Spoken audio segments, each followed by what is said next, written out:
So let me go to another solution that we came up for this problem, that good documents are missing. That solution is called Textbook Companion, or TBC in short. So let us see more about it. Students are good in coding but not documenting. But India has about 10 lakh engineering students every year. Can we use these students to create documents? We need documents, we are short of documents. Unfortunately, students don't like documentation even if they are good in coding. So how do we solve this problem? We have lots of students who can do coding, but we want documentation. So we decided to address this by solving the inverse problem. What is the inverse problem? Ask the students to write code for existing documents. Okay, for students, of course, textbooks are the best documents. So we said, ask them to write Scilab code for solved examples of standard textbooks. Notice this, solved examples. We are not talking about unsolved problems. Solved examples. Good textbooks give every step by step explanation and solution. One can implement it in Scilab and verify the Scilab code line by line, and any good student should be able to contribute. So this is how we started. If they do it for all solved examples of a book, you get one textbook companion, and we pay rupees 12,000 rupees for one textbook companion as honorarium. We also give certificate, we also give a link for it. As a matter of fact, there is one student from IIT Madras, he wrote to us saying that thanks to this textbook companion, he got an internship in a Japanese company. So he was very happy about it. Funding for this comes from the funds, the grant that we received from the National Mission on Education through ICT, MHRD, which has been very generous in supporting this activity.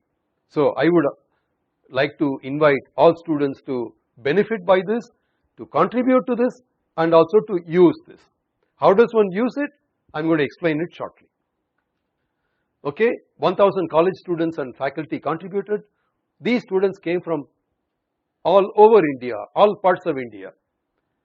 600 textbooks were covered and 70,000 examples were coded.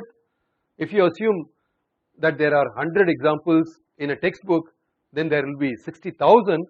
Some textbooks have actually more than 100 examples. So we have 70,000 examples coded. You can download these textbook companions for offline use. So let me click this. So this is scilab.in on the left hand side. So this is the website that we have created and we support at IIT Bombay. By the way, the software Scilab is not created by us.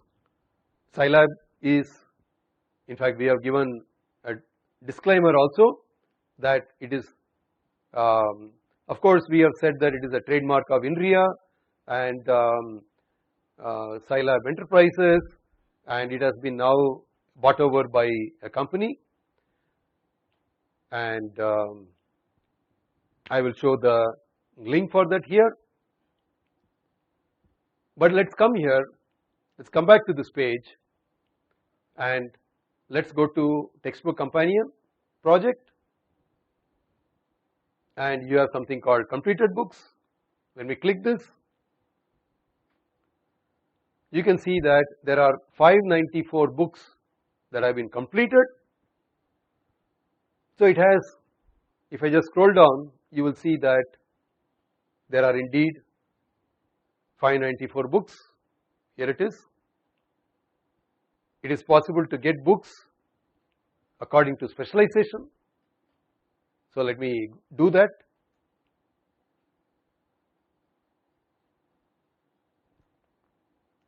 Instead of choosing all categories, let me choose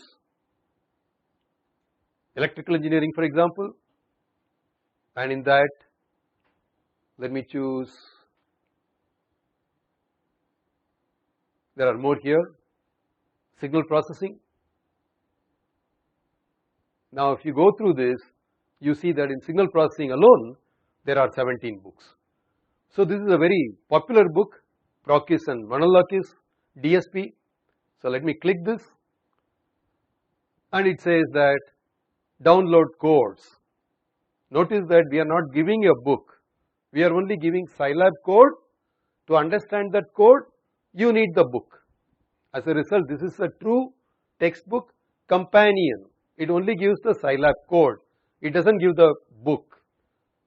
We cannot copy the book and distribute, that will be a violation of copyright. We do not do such illegal things. So here if you click this, you can download the entire Scilab code. If you click here, you can get the PDF. Let us click this and see what it has. So it is downloaded here. So here you are. This is created by Professor Senthil Kumar from IRTT in Erode. He is a college teacher. And let us go down. So it has all the examples by chapter. You also have it in terms of example number. So for example, if you want to say exponential decreasing signal, example 2.1.09, let me click this. There it is, example 2.1.09. So you can reach this directly, and notice that it has code after code after code, which is not given in the book. What is given in the book is not reproduced here. As a result, there is no copyright violation at all. As a matter of fact, it is the other way around. We are helping authors of books by giving Scilab code.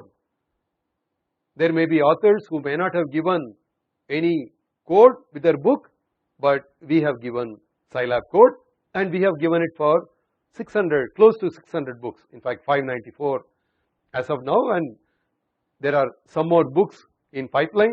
Those are undergoing reviews, revision, and so on and so forth. Okay, let me just see, we have anything else here? We can download the code for an entire book or a chapter. Let me show you. So here I showed how to download a PDF version. Let me close this. We are back in the download course that we saw earlier. So instead of download PDF, if you download here, you will get all the Scilab code as a zip file. Instead, you can say that let me download it for only, let us say, frequency analysis of signals and systems. Let me click this, and in that, if you click this, you will download that chapter as a zip file. But you can say that let me download it for only plotting discrete time Fourier transform. So it says that reconstruction SCE. So let me see what happens if I click this. So it comes here, let me see if I can open it. Let us see what happens if I open this.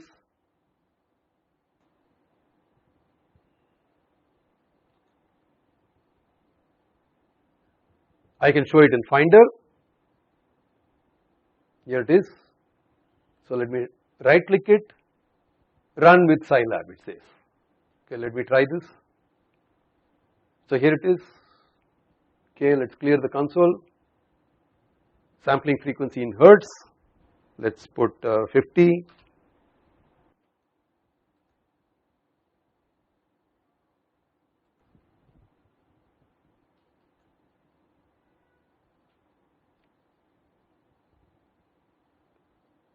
Let us open discrete time signals and systems, chapter 2. Let us choose an example. let us say exponential increasing decreasing signal. Here is the code. So I do not have to download the entire book. I can choose a chapter.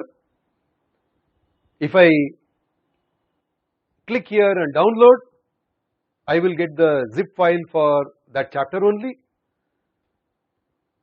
Instead I can say that I do not want it for the whole chapter, there are too many things, I get confused. I want Scilab code for only one example. So I have selected this. So let me click this. Let me show in Finder.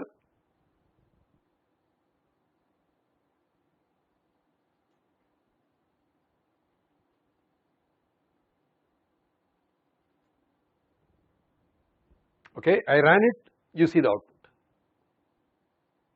Okay, so it is possible to do that. Let me close this.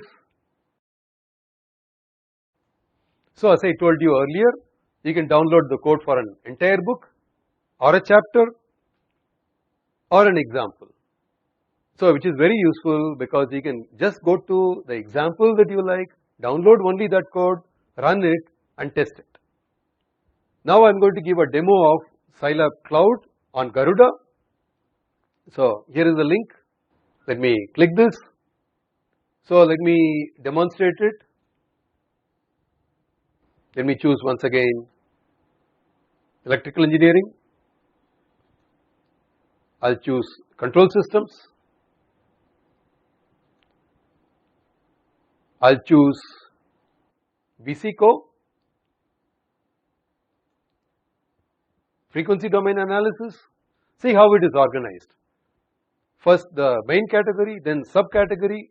In that, what is the name of the book and what is the chapter and what is the example. So let me select that example. I want to choose body plot. The moment I select it, I get the code here.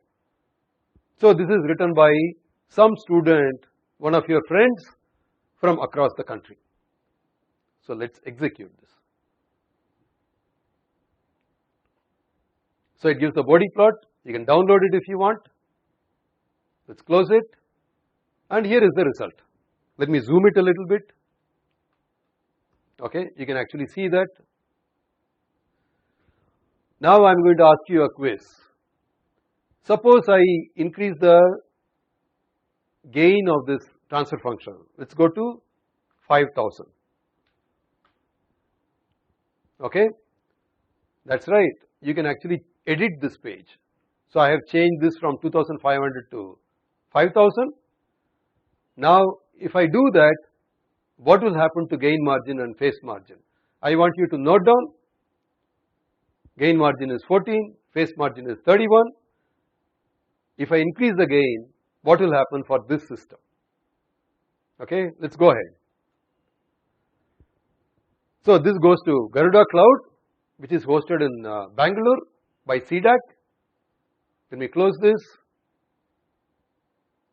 Yes, if you guessed it correct, the margins will come down. 14 has become 8 and 31 has become 17. So it is possible for you to try out all the 70,000 examples on the cloud. So how do we use this TBC as a documentation? What do I mean by that? Supposing you want to know how to use Scilab for fast Fourier transform because you have it in your course. So open the textbook and there must be an example that shows how to solve fast Fourier transform, how to implement fast Fourier transform. So that example is given. You go to the textbook companion in Scilab. As 600 books are covered, most likely your textbook also is covered.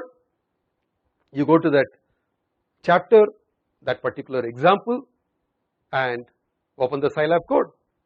It tells you how fast Fourier transform is done. Okay, what do we do if your book is not covered? You propose. You propose that, or you ask a smart classmate in your class to do this for you, and that person can create a textbook companion on that book, and the problem is solved. Okay? It can be used as a documentation, as I mentioned. It can be used for what if studies, like I mentioned, for example, like we did, for example, increase the gain by 2. You may want to reduce the friction factor by 10th. You may want to change the bandwidth of some communication channel, and so on and so forth. So it is very easy. If you are a faculty member, you are teaching the class, just project this, and then you can just do this online. Of course, you need internet connection. If you don't have internet connection, use the offline version that I showed you a little while ago. It is of course useful for students also. You want to understand how a particular topic is covered, you want to improve it, so you can do that.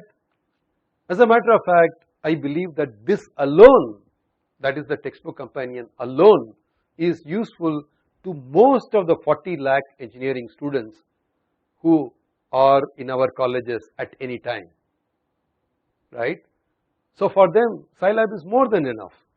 It is only for a very small fraction of the students who may want some extra things which may not be available in Scilab. They might say they want to use some other software. My question to you is, so for that 1% of the students, should you use some other software that will tax all the 99% of the students? That's why I say that use Scilab wherever possible, and that Scilab is good enough for the 99% of the students, like we demonstrated. For the remaining 1% of the applications, use whatever software, whether it is open source or commercial, whatever it is, but don't impose that commercial software on the 99% of the students who can get by with Scilab. It is also true for industry. How many companies solve earth-shattering problems all the time? Very rarely do they solve such problems. For most of them, what is available in Scilab is more than enough, and it is absolutely open source. All companies can also use Scilab absolutely free of cost. And of course, this is useful to people all over the world.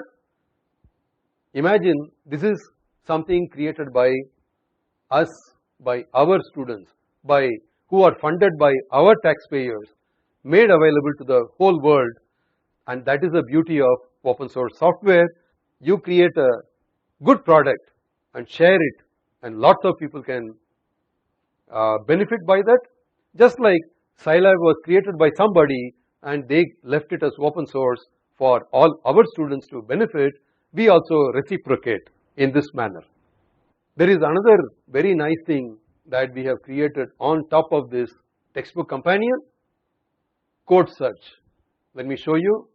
When we click this link, if you click this, it comes here. Once again, it is in scilab.in website. How did I reach here? Search TBC code search. This is what I find. So how do I use it? Well, you need to know the name of the command. How do I locate the name of the command? I do a Google search. For example, I wanted to set a problem in partial fraction in Scilab. I had forgotten the command, I had forgotten the syntax, so I said partial fraction Scilab. So the very first link is PFSS, so I know the command name. I found the command name. Now how do I find examples? I have had many bad experiences of trying to get a working example in the past, and I do a Google search. I get lots of hits, 100,000 hits, but not a useful one. I had to really search one after another to find a working code, but we have solved that problem in our code search here. Remember, the command is PFSS. So I come here and I search PFSS. When I search, it says 140 results found. Where are these from? Remember I told you that there are 70,000 examples that have been coded by your classmates, students across the country. They have made available, out of the 70,000 examples, 140 of them have used PFSS. The first one is by this circuit analysis book. So let me go down.